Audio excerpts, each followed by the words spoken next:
নারায়ণগঞ্জের জালকুড়ি উত্তর সরকারি প্রাথমিক বিদ্যালয়ে বৃষ্টি হলেই মাঠে জমে যায় হাঁটু সমান পানি। শিক্ষার্থীরা খেলাধুলা করতে না পারায় কাদা পানিতে ভিজে নানা স্বাস্থ্য সমস্যায় পড়েছেন। বিস্তারিত থাকছে মনিরুল ইসলাম মনিরের প্রতিবেদনে। জালকুড়ি উত্তর সরকারি প্রাথমিক বিদ্যালয়ের খেলার মাঠে বর্ষা মৌসুমে জমে থাকা স্থায়ী পানি। অল্প বৃষ্টিতেই হাঁটু সমান পানিতে তলিয়ে যায় মাঠ। ফলে শিক্ষক, শিক্ষার্থী এবং অভিভাবকদের ভোগান্তি চরম আকার ধারণ করেছে। শিক্ষার্থীরা খেলাধুলা করতে না পারায় মানসিকভাবে ক্ষতিগ্রস্ত হচ্ছে, আর ভেজা পোশাকে দীর্ঘ সময় ক্লাস করায় অনেকে সর্দি জ্বরে আক্রান্ত হচ্ছে।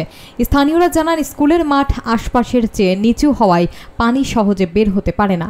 বিদ্যালয়ের প্রধান শিক্ষক মোহাম্মদ আব্দুল মান্নান জানান, বছরের পর বছর এমন পরিস্থিতি চললেও সমাধানের কার্যকর কোনো উদ্যোগ নেওয়া হয়নি।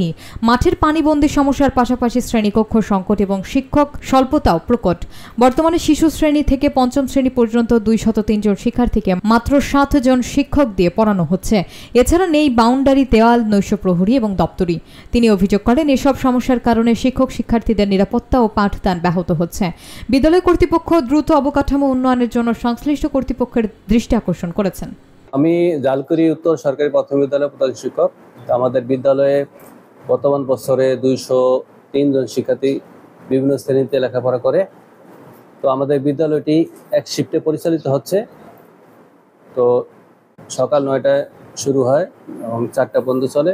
তো এক শিফটে পরিচালনার জন্য আমাদের 6টি শ্রেণীকক্ষ দরকার, কিন্তু আমাদের বর্তমানে শ্রেণী কক্ষ মাত্র 5টি আছে। এখানে একটি শ্রেণীকক্ষ স্বল্পতা রয়েছে। তো বিদ্যালয়ের জমি আছে 43 শতাংশ। এর মধ্যে জমির 3 দিকেই বাউন্ডারি করা আছে, তবে একদিকে বাউন্ডারি নাই।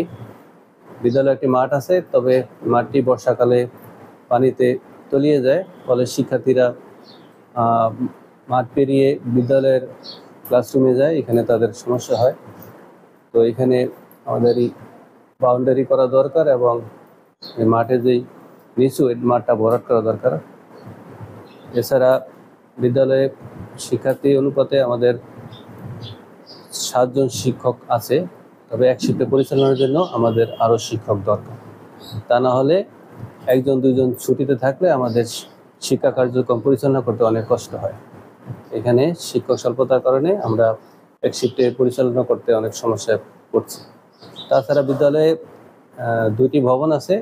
এর মধ্যে পুরাতন ভবন যেটি, এটি প্রায় জরাজীর্ণ, একটু নিচু হয়ে গেছে। ফলে বর্ষাকালে আসলেই ফ্লোরে পানি জমে। এখানে আমাদের ফলে দেখা যায় প্রায় শেষে থাকে। শিক্ষক সহ শিক্ষার্থীদের শিক্ষা কার্যক্রম পরিচালনা করতে অনেক কষ্ট হয়। তাছাড়া নিচু হওয়াতে আমাদের বিদ্যালয়ে আসবাবপত্রগুলো সেগুলো নষ্ট হয়ে যাচ্ছে, বিদ্যালয়টি ড্যাম হয়ে যাচ্ছে। এই এখানে শ্রেণীকক্ষ যে পুরাতন ভবনের যে শ্রেণীকক্ষগুলো রয়েছে, এটাতে উঁচু করা দরকার। আর বিদ্যালয়ের চতুর্দিকে বাউন্ডারিটা খুবই দরকার, তা না হলে আমাদের বিদ্যালয়ে যে সম্পত্তি রক্ষা করা এটা খুবই কষ্ট হয়ে যায়। তাছাড়া বিদ্যালয়ের আমাদের একজন দপ্তরিও খুব দরকার। দপ্তরির অভাবে আমরা অনেক কিছু করতে পারি না। আর আমরা সরকারের কাছে আবেদন রাখছি যেন দপ্তরি দ্রুত নিয়োগ দেওয়া হয়। শিক্ষক স্বল্পতা আছে, দপ্তরি নিয়োগ দরকার আছে, শ্রেণীকক্ষ আমাদের দরকার, বিদ্যালয়ের মাঠটাও উঁচু করা দরকার। এটা হলে আমাদের বিদ্যালয়ের যে স্বাভাবিক কাজকর্ম সেটা সুন্দরভাবে পরিচালনা করতে আমরা পারবো বলে আশা রাখছি।